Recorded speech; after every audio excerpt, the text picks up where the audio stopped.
This is module 10.5. We're going to be looking at the reaction quotient Q, which is really the same as K. It just means the system is not at equilibrium yet. So let's go ahead and take a look at this. Q, the reaction quotient, Q stands for quotient, is used at any time a system is not at equilibrium. If a system is not at equilibrium, the concentrations will shift until Q equals K. So what I have marked here is the equation for Q. This is on the AP sheet. Notice it is exactly the same as K, so this equals K at equilibrium.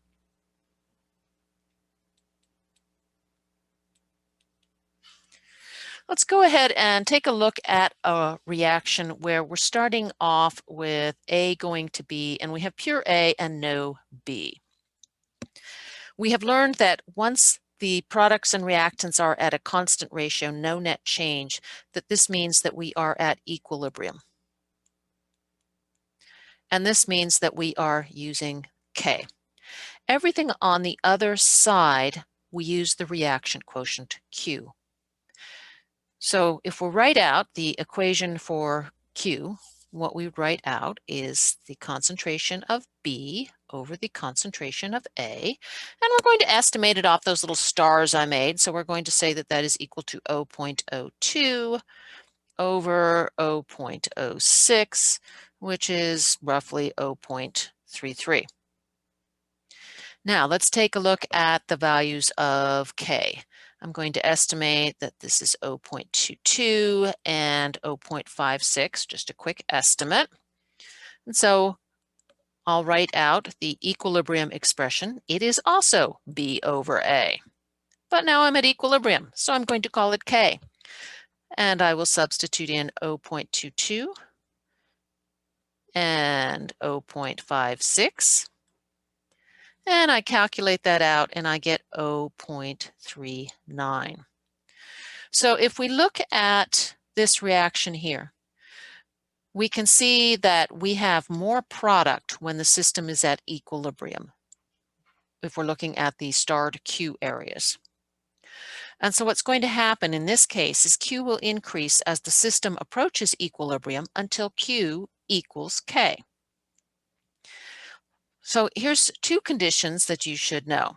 If Q is greater than K, then some product will be converted to reactant to reach equilibrium. And if Q is less than K, then some reactant will be converted to product to reach equilibrium. So I find it easiest to remember this if I just take a look at the numerator and the denominator, and I remember that what I'm looking at is products over reactants.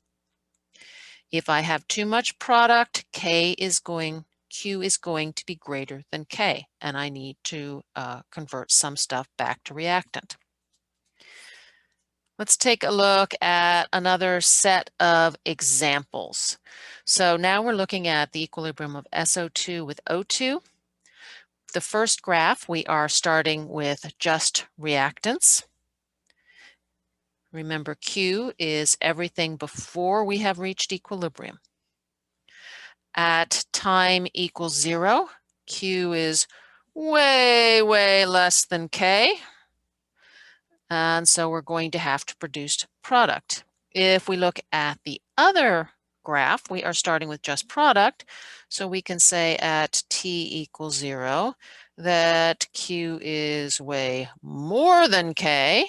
So we are going to have to make more reactant.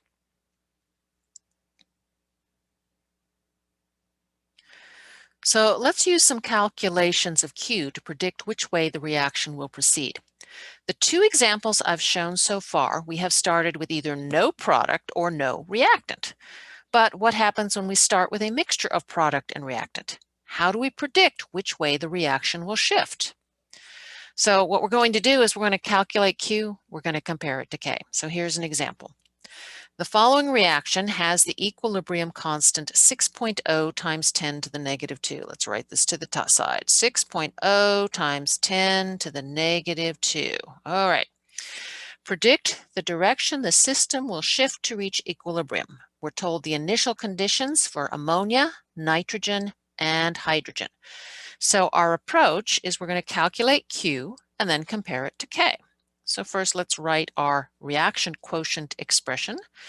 Products over reactants. So we have NH3 squared over the concentration of nitrogen, also over the concentration of hydrogen cubed. And then we just plop in the values. So we have 1.0 times 10 to the negative third for our ammonia, that is squared.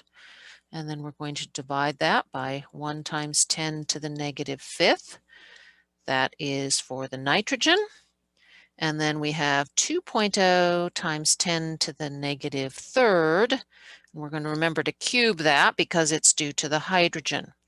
And when we do that, we get 1.3 times 10 to the seventh. Okay, so Q is much, much, much larger than K. That means we have too much product. The system has too much product.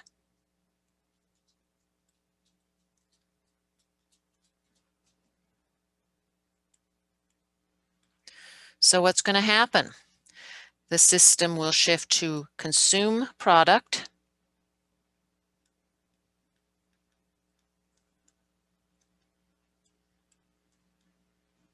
And when it consumes product, meaning it's going to be going now in the opposite direction,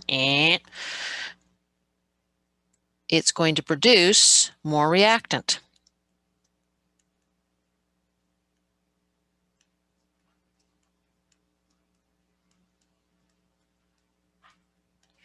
Okay, I'm going to look at one additional case with you, and then you're going to work one problem.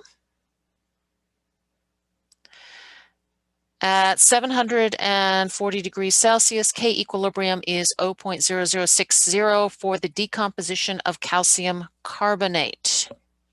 Find Q and predict how the reaction will proceed.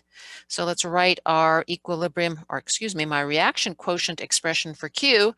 Oh, look at that, solid and solid, we omit it. Well, this is going to be really easy, CO2. So we can just plug in the 0.0004 for that. Okay, so we've got Q is 0.0004.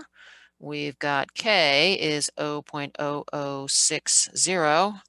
So Q is smaller than K. So we have excess reactants. Actually, in this case, what we want to say instead is not enough product. So more CO2 will form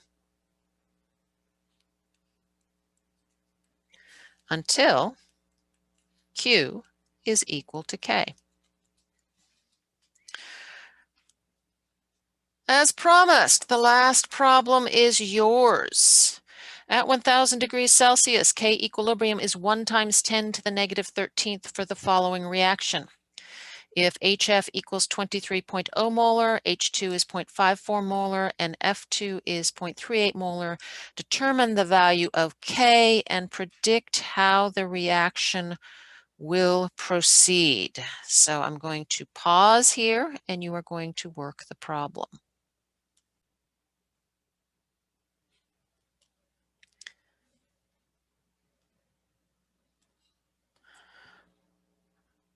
All right, so I've got the answers displayed for you here. Hopefully you got that Q is 3.88 times 10 to the negative fourth. When we go to compare that versus K, we can see that the Q is much larger than K.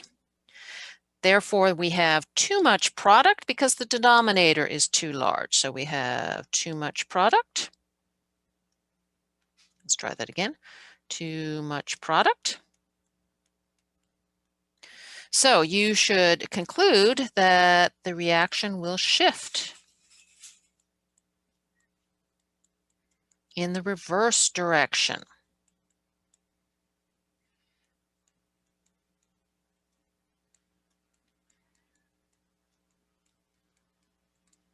So we have too much product.